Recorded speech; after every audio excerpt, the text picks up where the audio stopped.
Up guys, yun, balik tayo sa video natin guys, no? So for today, meron akong itutukoy sa inyo. Meron akong balibagong stock dito, which is balibagong figure lang ito. Ibig sabihin na nabili ko lang ito sa Grand Central ng collection. So ito siya guys, bago to So hindi siya kagaya ng iba ko dyan bago, tatlo sila So papakita ko sa iyo mamaya later. So papakita ko, unahin ko muna itong isang to, diba? Yan. Godzilla Ultima from Singular Point noong 2021. Oh.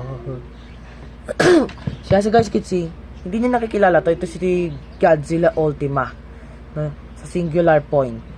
Actually, cartoons lang itong Godzilla ito Nakapanood ako ng mga cartoons na Godzilla, no? So,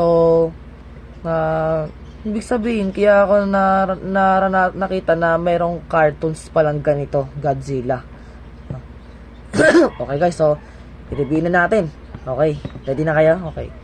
So tingnan nyo, meron siyang tikiliti din, nagagalaw, naiikot yung buntot, yung paa, pati dito sa isa yung buntot, yung braso nagagalaw, yung ulo hindi, yung bibig hindi.